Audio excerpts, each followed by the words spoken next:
talk about Minnesota a lot. I talk about Minneapolis, St. Paul a lot because we've got great listenership there, and people tended to focus on what was happening there because of George Floyd. Certainly they focused on it because the vice presidential nominee for the Democrats was the governor of that great state. Not a great governor.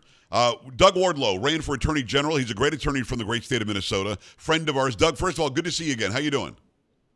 Good to see you, Joe.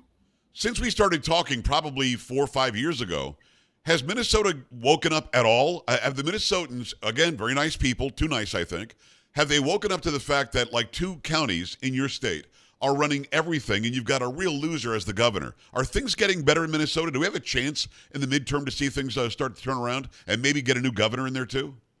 Well, I think things are really starting to turn around in Minnesota. People are waking up to the terrible leftist policies that have been, gripping the state for quite some time now. And now in my new position at True North Legal, where I'm director of litigation, I'm focused on religious liberty and family and life, and free speech. And we're going to be able to go into court and fight for some of those important battles for faith and for freedom.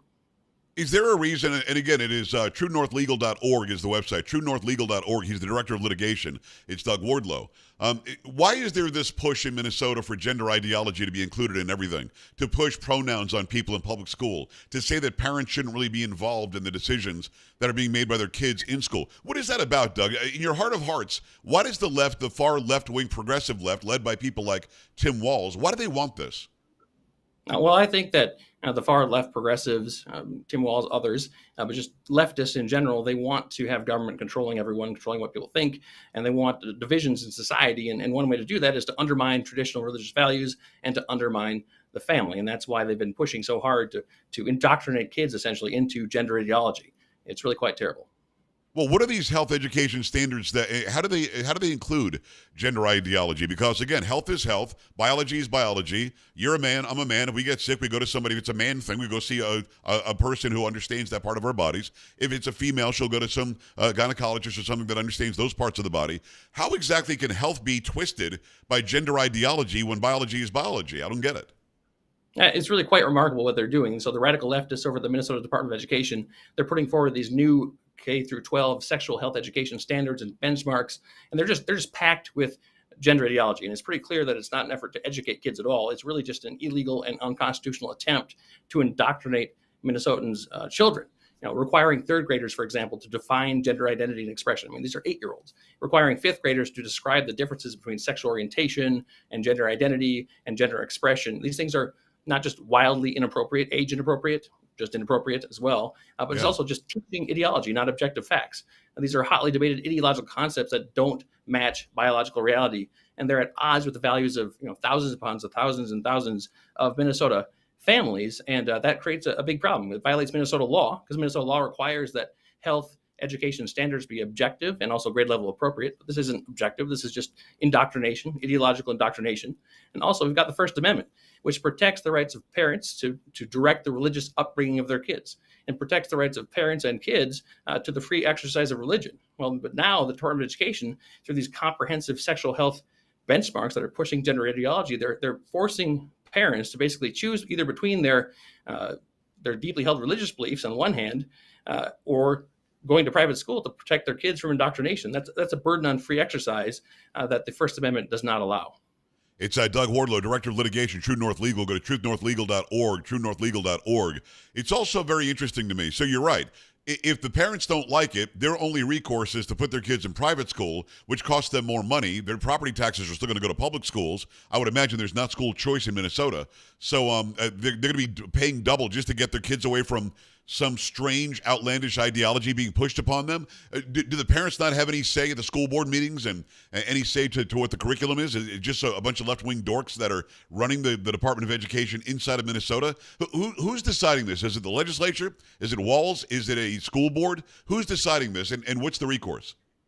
So the Democrat-controlled legislature last session, they went and they moved health education standards and benchmarks from local control at school boards to state level control put out by the Department of Education. Wow. So Walz's Department of Education and all the appointees there working with various committees of leftists essentially came up with these education standards and benchmarks, and they're just putting them out there. They put them out for public comment, and they consider the public comments, and then they're just going to put them into effect. So there isn't really, they'll just ignore the comments that they don't like, right? So they're just pushing this down from the top after the legislature took it away from local control and school boards and put it into the hand of the the Department of Education. Yeah. Now they're just pushing this ideology on everyone from there. And the Department of Education is full of far left radicals. I got to ask you something I find to be interesting. There's a huge Somali population in a couple of these very populated counties. They are mainly Muslim. They would be against this. So how are they getting away with this? Because Christians, Jews, and Muslims, I think, would be against this gender ideology stuff and pushing that on an 8-year-old, for God's sakes. How are they getting away with it? Because if the state legislature is doing it, they're all going to get their asses voted out, aren't they? Because, again, the population, even though they identify as blue or Democrat, they still, by values, are pretty similar to each other. Right. Well, Muslims, Jews, Christians, people of many other faiths, they all hold the same views with respect to sexuality and gender. The fact that Yes. they believe, like myself, like Christians and other faiths and other Yes. faith traditions, the belief that one's sex is a God-given gift and it's ordained by God for the individual person, and that sex and gender are not separable. They're the same thing. And that's a part of the faith. Those are deeply held religious beliefs.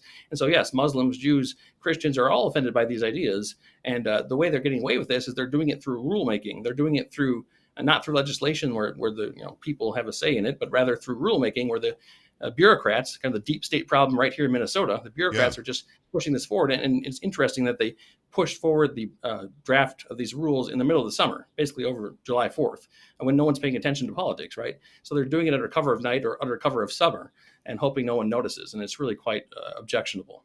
And the parents aren't allowed to say, I'm going to opt out because of my religious beliefs? Well, so in Minnesota, there's a statute that allows for opt-outs from particular curriculum. So a parent can go in, review curriculum, then opt out from it. But how is that going to work when these sexual health benchmarks, apply through grade 3 and grade 5 and grade 8 Yes. and all the way through? And how do you opt out of all those different things? They're too comprehensive to really make the opt-out available and useful. And so that's why it's a burden on religious exercise, and it's a burden on religious exercise that's forbidden by the First Amendment. So I'm looking forward to challenging these things in court should they be adopted. Director of Litigation, True North Legal. Go to truthnorthlegal.org. It's Doug Wardlow.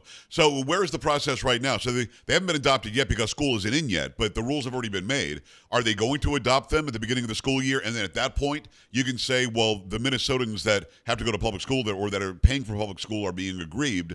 Now we're going to try to make you stop. I mean, what's the lawsuit? What does that look like?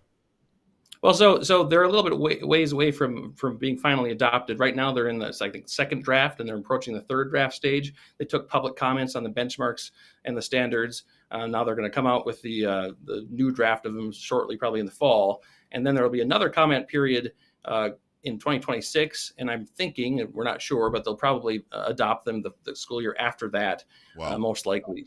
And then at that point, once they're finalized and adopted, then we can take a look at them and say, hey, these violate the First Amendment. If they try to put them into effect, then we'll have to look at the legal steps that can be taken at that point.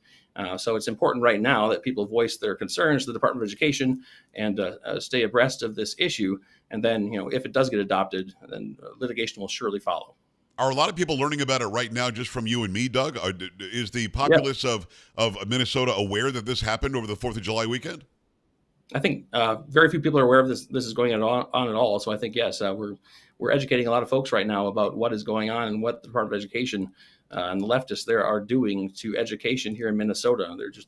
They're pushing their leftist agenda, their transgender ideology, and they're doing it under cover of summer. And it's highly inappropriate, and it just goes against the principles of our representative republic, really.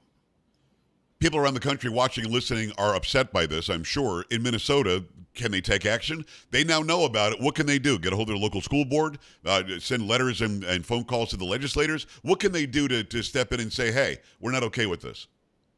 Well, the only thing that can really be done at this point is people can contact their legislators. They can contact school boards. They can let their concerns be known to all those different people that represent them, whether it's school board level or at the state level. They can also contact the Department of Education. And then when the next comment period opens up, they can submit comments as well. But people just need to be educated about this issue and need to be aware of what's going on, because this is happening in the Department of Education. I'm sure that there are other similar things, terrible things going on in other parts of the state government.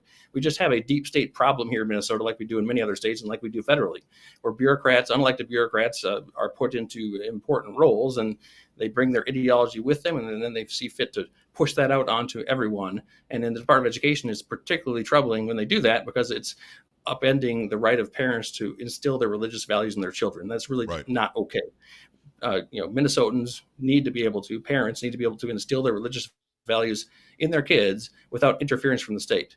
It's completely wrong for the state to come in and violate their First Amendment rights and basically indoctrinate children in school. They're not teaching objective facts, they're indoctrinating them, and they're doing it in a way that's completely age inappropriate. Why should kindergartners and third graders and fifth graders be talking about gender identity and expression at all? It's absolutely absurd and terrible. And so I'm hopeful that people will wake up to this, and thank you for doing the service of getting the information on this out, and then contact the representatives and contact everyone that can in the government to tell them that they oppose this, and to tell them that we need government to respect our religious values.